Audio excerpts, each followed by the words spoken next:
మా దగ్గరకు ఒక పేషెంట్ వచ్చి, డాక్టర్ గారు స్కేలింగ్ చేయకండి, మా పళ్ళ మీద పొరబోతుందంట, మా ఫ్రెండ్ చెప్పింది అని అనింది. ఫ్రెండా, డెంటిస్టా? సరే, ఒక స్మాల్ డౌట్.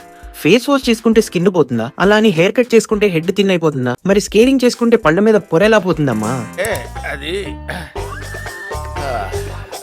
రామ్, స్కేలింగ్ గురించి సింపుల్ గా చెప్పాలంటే, పళ్ళ మీద మంత్స్ అండ్ ఇయర్స్ నుంచి సెటిల్ అయిన ప్లాక్, క్యాల్కస్ అండ్ స్టెయిన్స్, ఎస్పెషలీ మీ బిర్యానీ ఇంకా చాక్లెట్ గుర్తులు, చాయ్ ఇంకా కాఫీ మరకలు. అదేమి నేచురల్ పొర కాదు బాస్, అది గెస్ట్ అపియరెన్స్ మాత్రమే. చాలా రోజులు క్యాల్కులస్ పళ్ళ మీద బ్లాంకెట్ లా కవర్ చేసి ఉంటుంది. మనం స్కేలింగ్ చేసి అది రిమూవ్ చేశాక కొంచెం రూట్ సర్ఫేస్ బయటపడుతుంది. అప్పుడు మీరు కోల్డ్ వాటర్ తాగితే మీ పళ్ళు కొంచెం ఓవర్ యాక్షన్ చేస్తాయి. అదే సెన్సిటివిటీ. కానీ ఇక్కడ ఇంపార్టెంట్ పాయింట్ ఏంటంటే, అది టెంపరీ డ్రామా మాత్రమే, కొన్ని రోజుల్లో తగ్గిపోతుంది. అదే మీరు ప్రాపర్ టూత్ పేస్ట్ యూస్ చేశారనుకోండి, ఇంకా ఫాస్ట్ గా సెటిల్ అయిపోతుంది. నిజమైన సమస్య ఏంటో తెలుసా?